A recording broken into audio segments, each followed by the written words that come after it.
Hey everyone, welcome back to Scripture Study with Smithy. Just wanted to talk about miracles that Jesus did in raising a girl from the dead and healing a woman who had the issue of blood. You probably already know these stories; they're quite famous.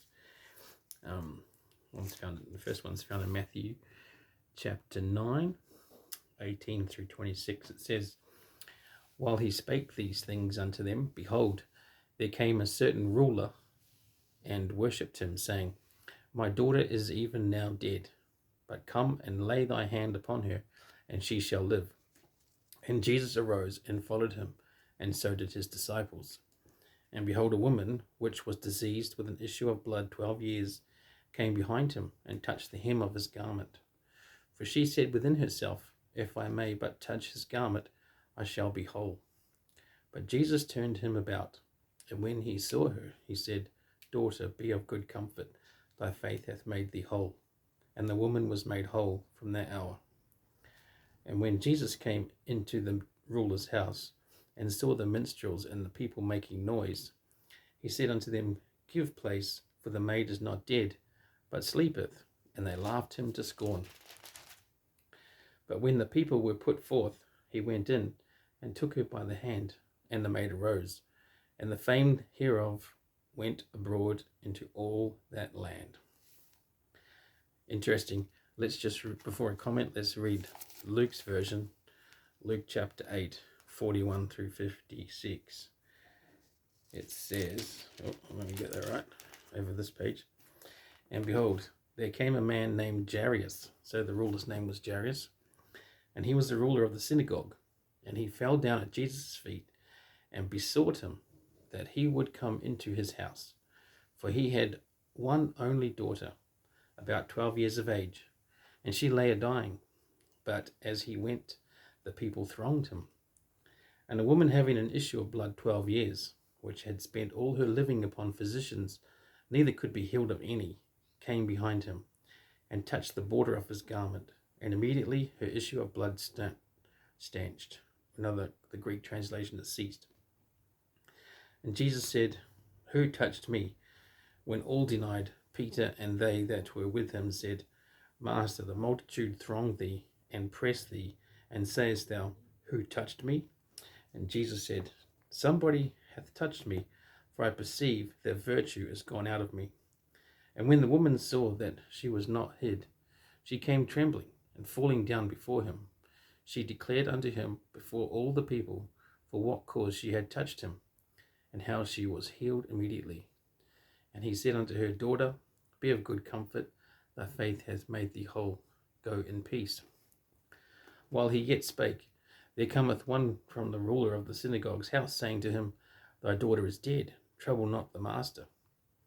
But when Jesus heard it, he answered him, saying, Fear not, believe only, and she shall be made whole. But when he came into the house, he suffered no man to go in, save Peter and James and John, and the father and the mother of the maiden. And all wept and bewailed her. But he said, Weep not, she is not dead, but sleepeth. And they laughed him to scorn, knowing that she was dead. But he put them all out, and took her by the hand, and called, saying, Maid, arise. And her spirit came again, and she arose straightway. And he commanded to give her meat, and her parents were astonished. But he charged them that they should tell no man what was done. I love the bit at the end there. Tell no man what was done. In Matthew's version, you hear that it was noised abroad throughout all the land that the miracle that had happened. So he tells, it's quite a few times he's told people, don't tell anybody what you just have, and the next minute everybody knows about it. So I quite liked Luke's version of that. It's a bit more descriptive. Obviously they're both true. They're just written differently. So let's just say, it must have been hard for a ruler of the synagogue to humble himself enough. Or maybe he was just desperate because his only daughter was dead and he wanted her to be healed. And so he exercised his faith in coming to Jesus to request that he come and heal her. That must have been a pretty big thing at that time for a ruler of the synagogue to do that. And interesting that he was laughed to scorn by all those that were there at the time. I mean, I've seen that. People just don't believe that something can happen, and I guess that's why he cast them out, like told them to get out of the room and give them some space, and he was going to heal her.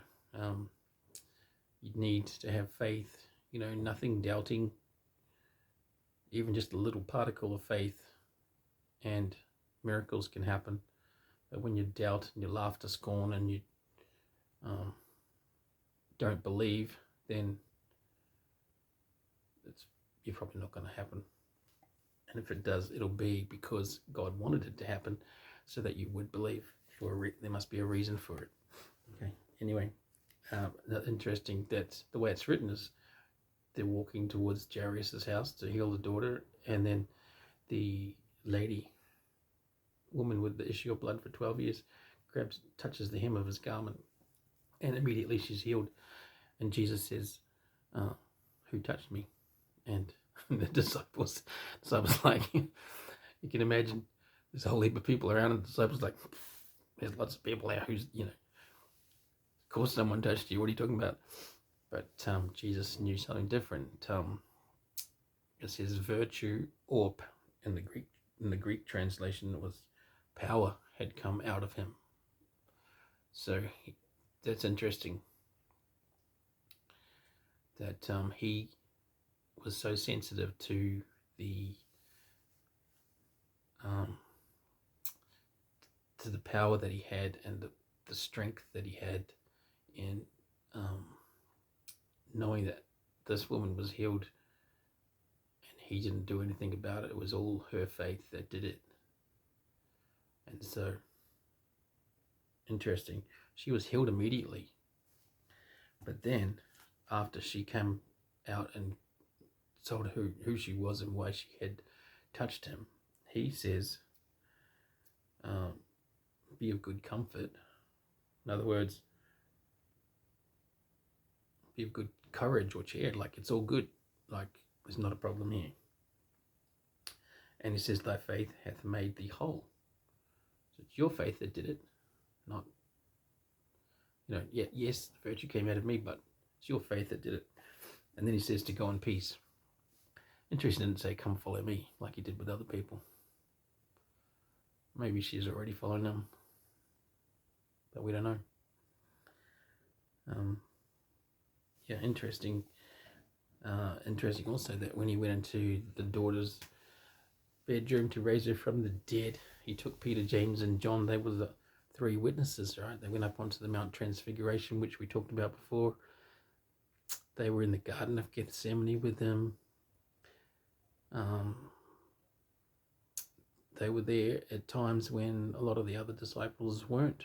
He invited them to come with him because they were special witnesses of certain things that he did. And obviously it was for their faith and to build them up so they could learn from him. And then they could then teach that to the other disciples as well after he was gone. Anyway, I wanted to share those scriptures with you today. I thought they were quite powerful.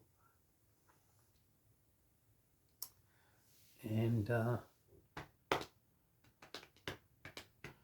enjoy your study. Cheers.